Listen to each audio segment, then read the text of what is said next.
What's going on? Just gonna read this real quick. I found out about the Vishop stones such a long time ago, and the dragons and all this stuff in Armenia, in the lake. There's so much to know about this, and I found out a lot of interesting connections to the true religions that existed that weren't religions at all.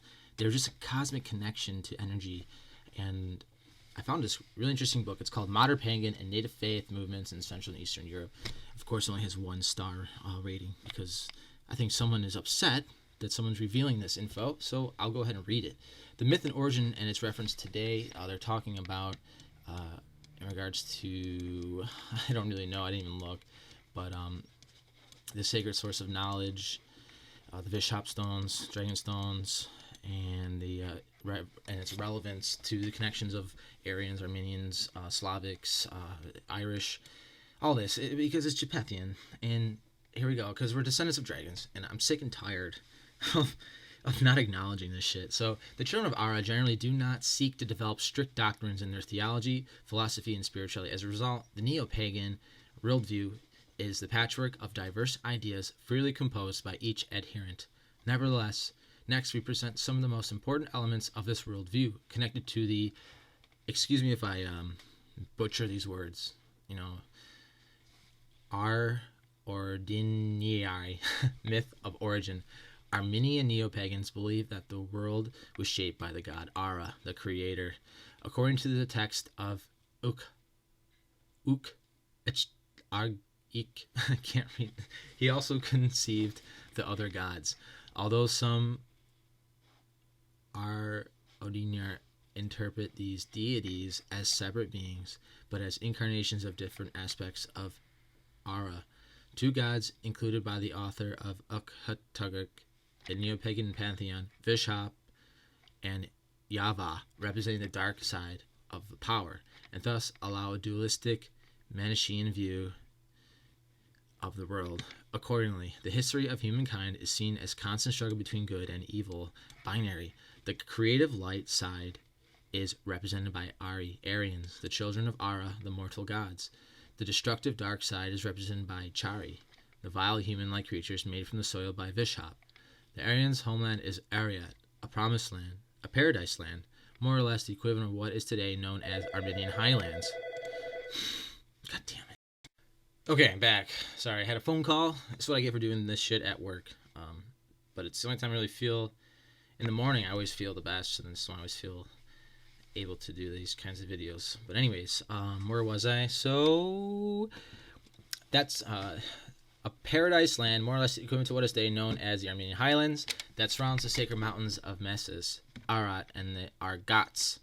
The domain of the Charis is the desert, from whence they constantly attempt to conquer Ariat and annihilate the Aryans. Our Ordinary understands the existence of the individual human and the world as cyclic. Thus, they believe that every Aryan will actually come back to life again in the following generations of his or her own descendants.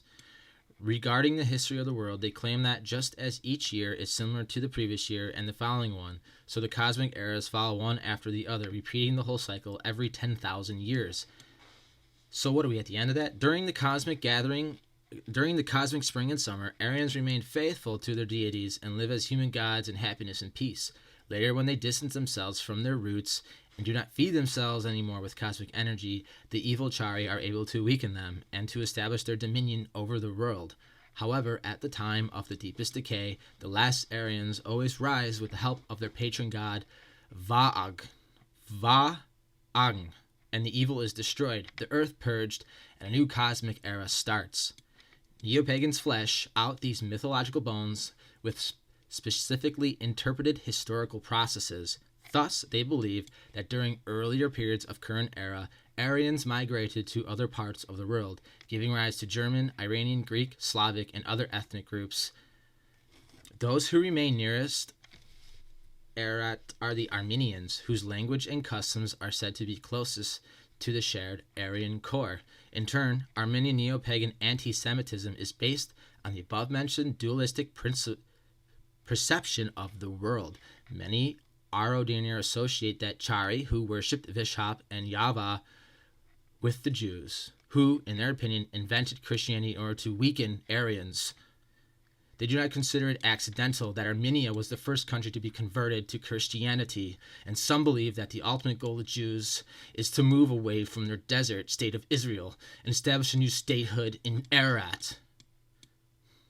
That's why they fucking pay, who are the bastards next door? Azerbaijan. That's why Israel gives Azerbaijan fucking weapons all the time. The above-mentioned perception of history ranges Armenian neo-pagans with modern millennial spiritual movements that see our times as leading to a change of epochs. Aerodana believes that a new cosmic spring will start with tempestuous worldwide catastrophes. They also claim that this process will be launched just after the Armenian genocide and during the Bolshevik aggression on Armenia, when Nezda was left alone at the top of Mount Kushtup and experienced his revelations. As one of the priests explained to us, that was the moment of ultimate crisis when the divine energy was born, and this energy transformed Nezda so that he, the son of an Armenian church priest, announced that henceforth we Armenians have to live with Vahagn. In the eyes of Aronir, this statement makes Nezda the prophet of the new era. I knew it. I knew Christianity was fucking garbage.